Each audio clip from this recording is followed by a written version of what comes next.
All right, so we have a little treat for you. So this is a coaching call from the Agency Owners Association. This is a group that Neil and I have for agency owners to help you grow faster. So if you're in the agency space, you are a services business, this is applicable to you. It's a little preview of a call. It's probably 10, 15 minutes or so, and you get a sense for what it looks like to be in the group. If you want to learn more about the group, you can go to marketingschool.io/agency. Again, it's marketingschool.io/agency. Hope you enjoyed the episode. All right, who's got a question? Who's got a challenge in here? Go ahead and shout it out if you got one. You want to just call out? I'll raise my hand, I guess, or do you want to put go in the for chat? It. That works. Okay, cool. That works. Yeah, both work. I'm curious. So, like I said, up until recently, my Castaway has been a side hustle for me. I had a full-time job, so I was immune to this a little bit. But for those who've been through multiple cycles, do you normally see a slowdown, a lull in the summer, and do you proactively try to address that, or is that something that you just kind of buckle down and endure, and then hope to pick things up back in the fall? And then end of the year is probably another lull, right? So there's kind of like two peaks, two valleys. Yeah. So there definitely is a lull summertime for us. I don't know why this month so far, our MQL has really picked up. I don't know why, but I guess we're not really into summer yet. But it will slow down, but I wouldn't let that slow you down. I think that's a time for you to control what you can. And because at the end of the day, you can't really control the outputs, but you can control the inputs. And so you can really shore up when everyone's taking a break right now, you can really take these next 2, 3, 4 months or so and really build out a more predictable engine for you. Because again, like you said, you started it, you went full-time on this how long ago? Just at the end of the year or the beginning of this year, basically. Okay. Yeah. So I would use, I mean, if you're all in on right now, then like, yeah, absolutely. How many of you want bigger clients, bigger brands? That's everybody, I think, right? So, you know, again, like I think it was like a 45-minute call with Neil this morning. So we were just talking. And so at least what we're talking, yes, there's acquisition talk on company, like a company he's backing out of. But one thing that sticks out is, when you're looking for the really big deals, it comes down to a lot of RFPs at the end of the day, right? And keep in mind, when we're talking about RFPs with like a L'Oreal, for example, they're international. And so they want to know that you can do the work in Brazil as well as Japan, right? They want you to have an international footprint. So that's at least, you know, we're talking big leagues there, right? Now, what I would say, and Brennan's not here on this call because we've kind of, we last week we did a call with Brendan on the call. So he's in the seven-figure group. You are here. Brendan, you should talk about this then. What works well for Brendan, and we've done this for years on our side too, is the dinners, right? So Brendan, do you want to go through your dinner hack again? I think it's a nice strategy. My philosophy is, unless you want to sit through an 11-month sales cycle, don't sell into big organizations. But yeah, I could talk about the dinners. Would that be helpful? I think so. Okay. We're recording a video of our next one. We're doing one in Barcelona next in 2 weeks, and hired someone to record it, and I can share that with y'all if y'all want to see what it looks like after. But we'll just do like one of the things that we can attract, like I just invited the CMO of Carnival Cruise Lines. We work with travel and tourism specifically. But the thing that it's like building relationships with the people that could be the right fit that are senior at large organizations. And just having those relationships in place for when they have a need has been our strategy. And it's generally like a year after we first build that relationship that there's a need. It's never immediate. So, and then the sales cycles with large organizations have been just crushingly long, like to where it's not even worth it at some points with what we've been doing. And it's just like, we can go spend the same amount of time and acquire the same amount of revenue, but do it much more quickly. But the dinners, we don't charge anything. We spend about $200 per head and have this like round table dinner for travel marketers. And it seems to be really well liked. We do it at conferences. Typically, that's the best way to get as many people as possible in the same room. And we'll have between 25 and 35 people at our one in Barcelona. But it's just it's a quick way to really make some strong relationships and be thought of as a giver. And like when you look at it from a client acquisition standpoint, if you have a client that's, for instance, $5,000 a month and you've got 55% margins, that's what, like $3,000, $2,500 a month in margin you're generating on them. And if you do that on average for a year and a half, that's $50,000 or $60,000. So why would you not spend $200 on a head for 25 people that could be that person? Yep. And it goes a long way too, because people start to look at you as the connector and not this, there's kind of when you introduce yourself as like this agency owner, people start to kind of shy away from that a little bit.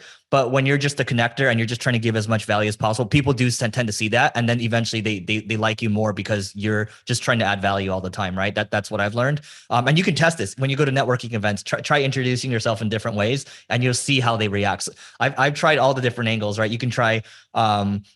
You could try the software angle. You can try the agency angle. People tend to shy away from the agency angle the most, is what I've seen. And then the other thing I would say too, keep in mind, like I've the Leveling Up podcast, which I've had for 11 years now or 12 years or so. Like when I first started it, all I did was interview CMOs or marketing leaders, and that did really well in the beginning, right? And even to this, it's not necessarily a new idea. Like even Neil's thinking about just interviewing CMOs, right? Because that does get business at the end of the day. Because once people start listening to you after a while, they're just like, oh, dude, I listen to him so much. Like, why don't I just try to do business with him? And it makes the sales cycle a lot shorter, and the lifetime value of the customer is longer too, because they know, like, and trust you. So that's a little bit of a longer play. But if we're playing this content game and marketing's getting harder, then, better late than never, right? All right, everyone. Quick message from the Agency Owners Association. So this is the peer group for agency owners that Neil and I both put together. This is for people that are doing 6 figures, 7 figures, 8 figures, even 9 figures as well. And we're all here to help you grow your agency faster. In this group, we share leads, we share learnings with each other. It's a community where people can ask questions, their most burning questions, personally, professionally. We'll share templates, reports, things like that. We're constantly adding more value to the group. I will tell you that the price is continuing to increase. The good news is that there's no long-term commitment. So you can just learn more by going to marketingschool.io/agency. Once again, that's marketingschool.io/agency to learn more. And we hope to see you inside. Enrique, go ahead. And then I want to come back to Matt's challenge, Matt Walters' challenge in a second. But Enrique, go ahead. Yeah, so from the first time I was in here, I said I was going to mainly work with home services, and I was trying to broaden horizon with broaden business to hit a bigger TAM. But I just had a question because we just wrapped up on a contract we're renewing with one of our bigger roofing clients, and we brought them an additional 4 to 5 million in bottom line revenue with not as much ad spend as you'd think, with the power of search engine marketing and PPC and SEO. And I was wondering, like, how would you take that case study and kind of push it out to, because I don't want to run, because when I'm running ads, I'm gonna run them broad, but I'm not gonna run a full site like a roofing campaign targeting roofers. Got it. So is your question more around you're trying to figure, you did really good for this client and now you have this case study and you want to push it out? Yeah, for specifically roofing, but I wanted to keep all my ad budget dollars to go broad. I just know I could pick up more roofing clients with those case studies, pretty much. I don't know, and anybody else can feel free to chime in, because we haven't done that a lot. What we do typically is we'll take the case studies and we'll just share them organically on LinkedIn, and we'll try to talk about it in different angles. And we'll do the same thing on Twitter as well, if our audience is hanging out there. For us, it is, because e-com and SaaS. But I think if you are going to push a case study, depending on who you're trying to reach, for us, when we do it for clients, I know LinkedIn document ads work really well for at least enterprise SaaS, but again, longer sales cycle, higher LTV. So anybody else can feel free to chime in, raise your hand on this one, but we don't really do a lot of that. So I don't want to just make something up. Because again, like Enrique, the organic reach on like a LinkedIn and Twitter is really good. And so my thing is, if you're going to go spend on these, I'd probably only, for this case study, I'd probably be targeting lookalikes or retargeting at max. But we just, in general, when we've done this in the past over the last, I'm not saying this will never work, but whenever we've done it, it just never worked for us. Gotcha. Yep. Matt, so the challenge you had, do you want to repeat when you're doing your intro what the challenge was, and maybe we can try to address it? Yeah. So, I mean, first of all, we work in an industry, we're typically working with a lot of like engineers, right? And first of all, they all hate marketing, right? Like, so there's that. But and so it requires that when you're speaking to them, you have some domain knowledge and you have some understanding of their industry, their problems, right? And you can kind of speak their lingo. And so for us to build a team, it requires that our team has some understanding of the industry and can speak their lingo if they're going to be interfacing with our clients, right? And so it's challenging to find those people, right? It's very challenging to find people who are passionate about the industry that we serve and can make our clients feel comfortable, right? Yep. And so, lately what we've kind of been doing is, doing more contracting and less hiring of direct employees. And also, obviously leaning on AI agents and things like that as well. And us being the ones that are still interfacing with the clients. I know, Eric, you've talked a lot about how, founders can't leave that position. Like you need to be the one that's, Not for a while. yeah. Yeah. So that's been our challenge is, scaling, growing our team. And because that's part of our pitch, right? Is like, we're going to be with you for the long haul. We understand your industry, we understand your business, and so bringing in people that don't is not a good look. Yep. So is your challenge around how do you get more of those people that understand the industry? Yeah.